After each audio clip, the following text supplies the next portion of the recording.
everyone, it's me Catherine, and today I am here with an honest to goodness book review. It feels like it's been a while, and I'm pretty sure in like the last video that I actually just stood and spoke to you, I mentioned that wait, which video was it? I mentioned in a video that I posted this year that I had no plans on getting back to any sort of schedule for YouTube, but then I had some thoughts and I had some plans, and that's hopefully, fingers crossed, if I can get my shit together, going to change. So I lied, although I didn't know I was lying. I am actually planning to get some sort of schedule, so hopefully you'll be seeing a lot more of my face during the month, unless you don't want to see more of my face.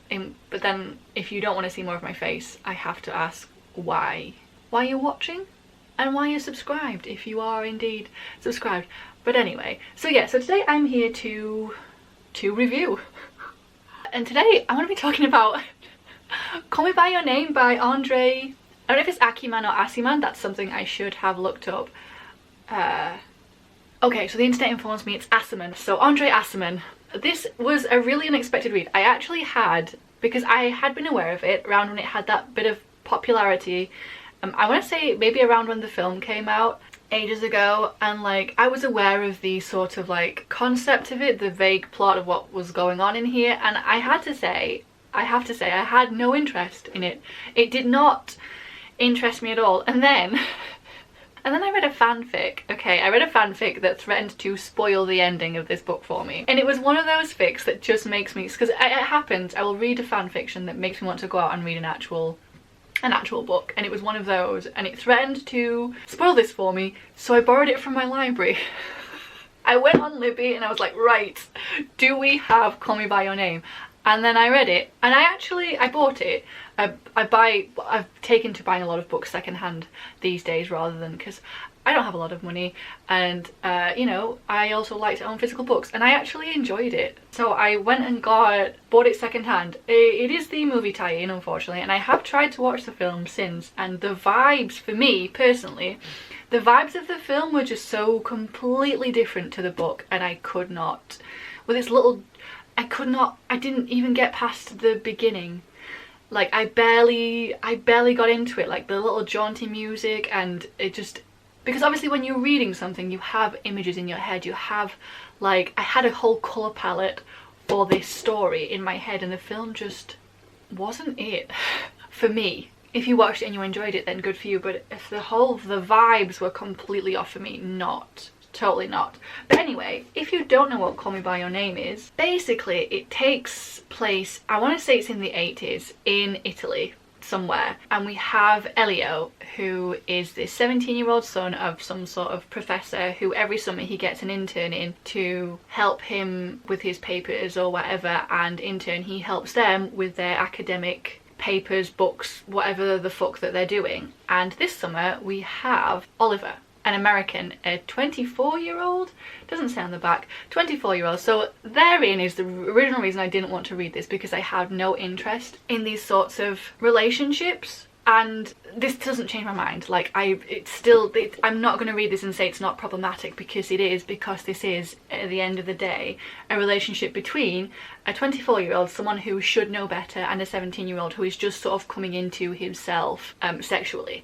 And I'm not gonna lie, there's a lot of problems there, and that icky sort of feeling never went away. However, it's still I really enjoyed it. It's told from Elio's perspective. Oh, my bookmark was still in there. It's told from Elio's perspective, and so we see it. He's 17 years old. He's this teenager who is still seen as a kid, but also still sort of trying to be not. It's one of those that he's still young, he still doesn't know much, but at 17 you feel like you're old enough, you feel like you're getting old, and you want to be treated more, and you're sort of getting into this. And also, while it is still very icky, it's also sort of kind of almost implied that while it is still not great at the time in the place that they were at, it maybe wasn't seen as super an issue, which is another thing in of itself. Doesn't change the fact that it is still a problem. It just didn't played out to be that sort of a problem, and maybe that's why Asserman set it when he did. Also, like, if you look into Asserman himself as like a person, he has said some really interesting things that maybe you want to look into. He said a couple of controversial things about age and the sort of people that you have found attractive, and it's sort of like, maybe that's something that you would want to look up. I'm not going to get into it because, again, I didn't look any further into it. I saw it and I was like, oh, that's certainly something. But as far as I know, it's never actually been a thing. Like, it's never turned into anything. It was just a passing comment. I don't even know if it's a passing comment, but it was a thing that was said. And as far as I know, it was just a thing that was said, a thought that was had, and not any sort of intention or actions that have happened. That's certainly not cool. But to be honest, for me, I don't plan to read anymore.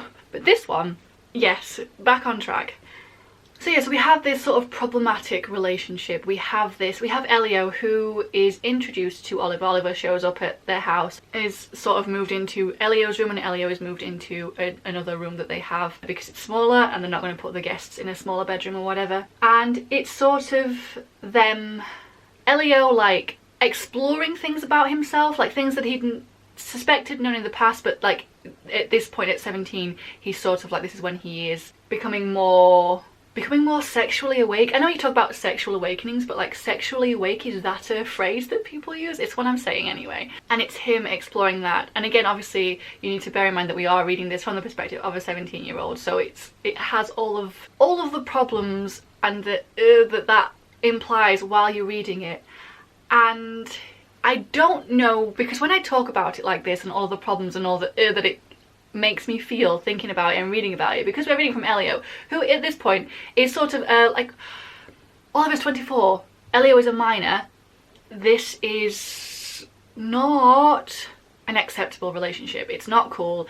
It's I hesitate to use the word victim for Elio, but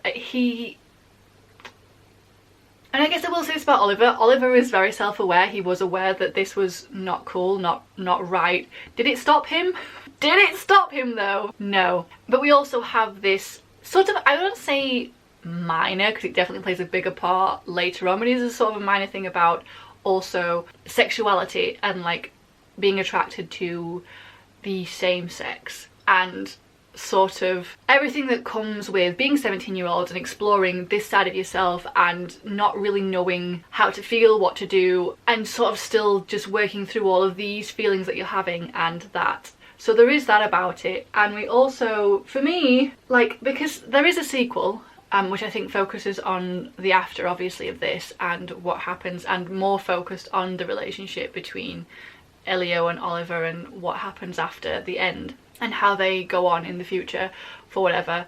But for me, it was never I don't think it was necessarily about the romance. It's specifically like the relationship. Like, how this book ended didn't really make me feel any kind of two ways. Like, I wasn't upset about it. I wasn't particularly like, oh yes, this is whatever. It was just sort of, okay, this is how it ends, and that's sort of fine, and I'm fine with that. I don't need more. But the atmosphere, like the setting in this, the sort of like summer vibes, it's sort of like summer holiday, you know, it's sort of like a summer romance except with a side of ick, and it's really strange and a really weird book that to find that I enjoyed, but I did. Like, the whole atmosphere of this, and I think I enjoyed seeing Elio exploring this side of himself and, like, you know, all the feelings that he's feeling and getting through them. And because he's still 17, like, there's still a sort of childishness to this, to his feelings and to the way he goes about expressing them. And there's also a sort of unreliableness to his narration, because we are seeing this from first person as well, and this is told in first person from Elio's perspective, and there is sort of these things that he says, and it's, I mean, I should have done this like a lot sooner after reading, because I even reread it and intended to do it after the reread so it was more fresh in my memory, but then just a lot, you know, things happened. It never happened. The review didn't happen. It's like a month later, which is definitely not the longest I've waited for a review, but but yeah, I think it was very interesting to read about Elio, and I enjoyed seeing, like, being there through his figuring stuff out, like all the confusion and guilt that comes with like trying to figure out your sexuality and the feelings that you're potentially having, and sort of coming to terms with that, and the regret as well that can come about from certain actions that you might take. And I think that's why I'm not interested in the sequel. I think if it had ended any differently to what it did, I talk about not being satisfied, but I think if it had ended any differently to what it did, I might not have enjoyed it so much, because for me, I don't know, I try to do these reviews and I try to be I try to be analytical, I try to like put what I'm feeling into words, and I don't always have the words for it, and I just have to accept that. And you watching this also, and if you watch my reviews regularly, you probably already have accepted it, maybe you're even anticipating it. So let's sum this up. What exactly? So Call Me By Your Name by Andre Asserman.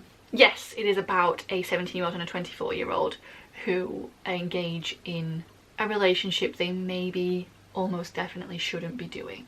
We're going to make that clear. I'm not condoning anything that happened in this book. That relationship should not have happened. Elio was 17 years old, trying to be a grown-up, okay? Oliver, 24 years old, fully knows better. He should not have indulged in the things that he indulged in this book, okay? Also, it's about a 17-year-old coming into himself and sort of the sexual awakening, him exploring his sexuality, and he's had this awareness in him that he has been attracted to men before.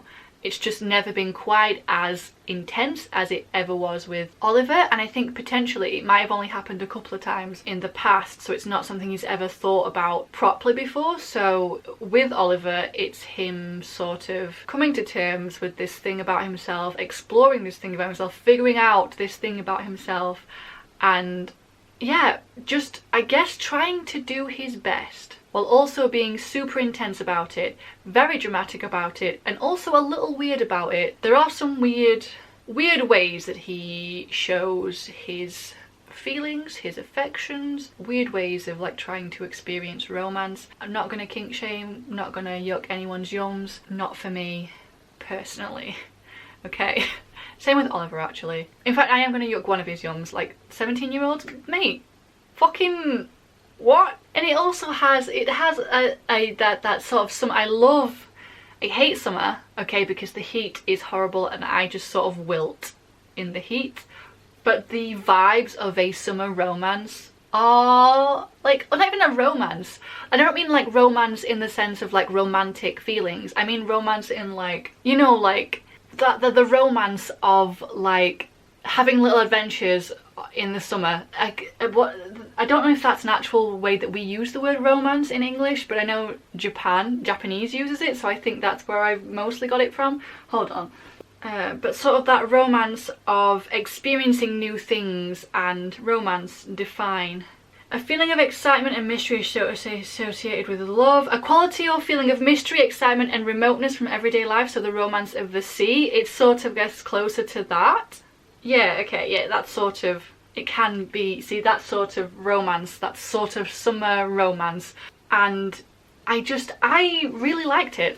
I really liked it. Just the whole, yeah, I guess I'm just saying the same thing over and over again. It's sort of like, it's really interesting, and I really liked seeing Elio go through all of these emotions and these feelings, and how he deals with that, or doesn't deal with it, I guess, in some cases. And it's just, it was super interesting. Okay, what can I say? It's super interesting. But yeah, so I enjoyed this. Not a book I was expecting to ever read until a fanfic, because I'd never been spoiled for it. All I knew was the basic, that it was a relationship between a teenager and a professor, I think was how I'd heard it be described. And so I was like, is that something I'm interested in reading? If that was all, then no, definitely not. If that, I mean, it is a focus. I'm not going to say it's on a main focus. It's a main focus, actually. But it's the feelings, the exploration, the whatever. Yeah, and then a fanfic threatened to spoil it for me, and I was like, no, no, no. I can't have that. Fun fact, actually, I literally only finished the Twilight series of books because the films had started coming out, and some of my friends had started reading the books and they got ahead of me, and I was like, no, no, no, can't have that. I think I literally only had Breaking Dawn left to read, and I'd fallen off it. I'd gotten bored. I had gotten bored of it. And then everyone was reading it. I was like, not gonna happen. I'm not having these people beat me to this series that I read before them. But yeah, so that is it. That is my review for Call Me By Your Name by Andre Aciman. Like I said, it's a mixed bag. Obviously not gonna be for everybody, completely understandable, but it's an interesting read. It is an interesting read, and I, against all of my expectations, maybe it's because I had such low expectations, I ended up really enjoying it. So there you go. So that's gonna do me. So thank you so much for watching, everybody. Do let me know in the comments below if you've read Call Me By Your Name, like what your thoughts are on it. If you watched the film also, please let me know your thoughts on that, because again, I didn't finish it. I barely got past the beginning, but the vibes were completely off. But yeah, do come talk to me in the comments. But apart from that, thank you so much for watching. I will hopefully see you in another video at some point soon. I don't know when I sort my schedule out, you will know. I'll probably have it sorted out by the time this video goes up, but as of filming, I don't know, so I will see you soon. But until then, take care of yourselves. I hope you have a lovely rest of your day wherever you are, and I will see you in another video very soon. Bye bye!